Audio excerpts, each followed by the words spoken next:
సంవత్సరంలో అక్టోబర్ 2వ తారీఖున అంటే గాంధీ గారి జయంతి సందర్భంగా మనకి అంగన్వాడీని ప్రవేశపెట్టారు. ఎందుకని ప్రవేశపెట్టారంటే దీని యొక్క ముఖ్య ఉద్దేశం పేద ప్రజలు, పేద మహిళల గురించి, తర్వాత మాతృ మరణాలు అంటే గర్భము ధరించిన తర్వాత డెలివరీ అయిన సమయంలో అంతకుముందు ఏమైందంటే సరైన పోషణ వాళ్ళకి అందక డెలివరీ అయిన సమయంలో ఏమైందంటే మాతృ మరణాలు జరిగేవి. ఒక్కొక్కసారి పుట్టిన పిల్లలకు కూడా పోషకాహారం లేక, ఆరోగ్యం సరిలేక పుట్టిన తర్వాత కూడా చనిపోయేవారు. అయితే ఇక మనకి ఏంటంటే కేవలము మాతృ యొక్క మరణాలు తగ్గించడానికి, శిశువు యొక్క మరణాలు తగ్గించడానికి పౌష్టిక ఆహారాన్ని అంగన్వాడీల ద్వారా అందించడం ఒక కార్యక్రమం. రెండవది వచ్చేసి మనకి పిల్లలకు మంచి పూర్వ ప్రాథమిక విద్యను అందించడం. ఎందుకంటే అంతకుముందు వారు తల్లి ఒడిలోనే పెరుగుతూ ఉండేవారు. తల్లి ఒడి నుంచి స్కూల్కి అలవాటు అవ్వాలంటే వాళ్ళు అలవాటు అవ్వరు కాబట్టి బడికి వచ్చి వాళ్ళు అలవాటు అవ్వాలంటే ముందు ఒక అమ్మ ఒడిలాగా చేరదీసేది కావాలి కదా అని బాలవాడీలని అంగన్వాడీలు ముందు బాలవాడీల కింద ప్రవేశపెట్టడం జరిగింది. దీనివల్ల పిల్లలు త్వరగా అక్షరాభ్యాసం నేర్చుకోవడానికి, చిన్న చిన్న వస్తువులు పట్టుకోవడం, మేము ఆడిస్తాం, కథలు చెప్తాం, పాటలు పాడిస్తాం. దానివల్ల వాళ్ళ మేధో సంపత్తి పెరుగుతుంది. తర్వాత వాళ్ళు గట్టిగా పట్టుకోవడం, బడికి రావడం, కూర్చుని తినడం, సరిగా సక్రమంగా కూర్చుని తినడము, 3 గంటలు ఇక్కడ ఉండాలని తెలియడం, అలాగా అంగన్వాడీ ద్వారా పిల్లల్ని క్రమపద్ధతిలో పెంచడానికి అంగన్వాడీ అనేది ఉపయోగపడుతుంది. తర్వాత గర్భవతులకు, బాలింతలకు బలవర్ధకమైన ఆహారాన్ని అందించడం కోసం 3 కేజీల బియ్యము, కేజీ పప్పు, 1/2 కేజీ ఆయిల్, అది మాత్రమే కాకుండా 2 కేజీల రాగిపిండి, కేజీ అటుకులు, 1/4 కేజీ పప్పు చెక్క, అంటే ఎండు ఖర్జూరం, 1/4 కేజీ బెల్లము, ఇవన్నీ కూడా 25 గుడ్లు, 5 లీటర్ల పాలు కూడా ప్రతి నెల కూడా ప్రతి గర్భవతికి, బాలింతకి అందజేయడం జరుగుతుంది.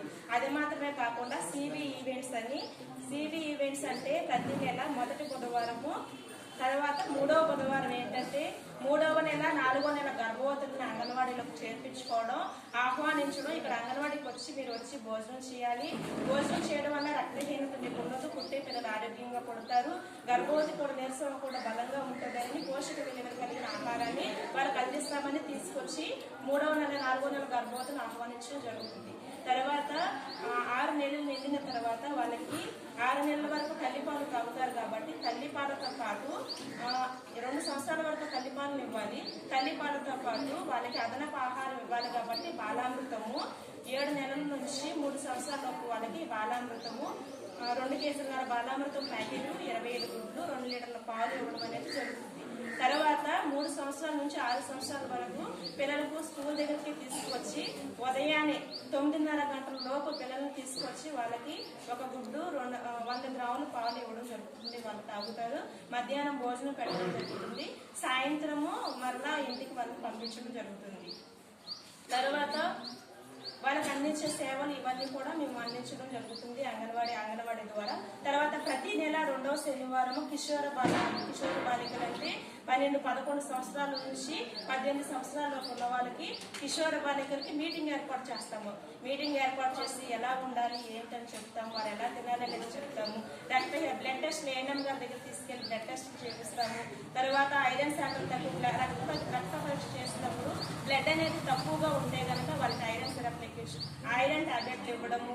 లేదు ఇంకా సివియర్గా ఉంటే ఏఎన్ఎం గారు, శాసన వర్గర్లు వాళ్ళు మండవల్లి మేడం గారి దగ్గర తీసుకెళ్ళడం జరుగుతుంది. ఆ రకంగా సేవలు మేము అందించడం జరుగుతుంది. తర్వాత ప్రతి నెల మొదటి బుధవారం ఇమ్యునైజేషన్ చేపిస్తాం. ఇమ్యునైజేషన్ అంటే ప్రతి గర్భవతికి డోసులు ఇంజక్షన్ చేపిస్తాం, టీటీడీ చేపిస్తాము.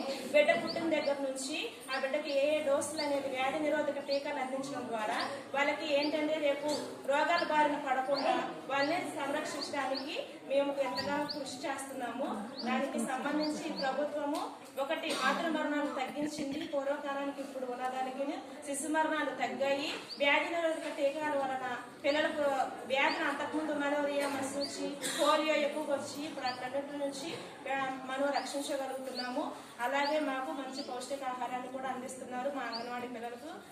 ఇట్టి అన్ని కార్యక్రమాలను కేంద్ర ప్రభుత్వం ద్వారా మాకు అందించినందుకు, ఇలాంటి మంచి పథకాన్ని మాకు బీజేపీ ప్రభుత్వం అందించినందుకు బీజేపీ ప్రభుత్వానికి, ప్రధానమంత్రి గారికి నా కృతజ్ఞతలు తెలియజేస్తున్నాను.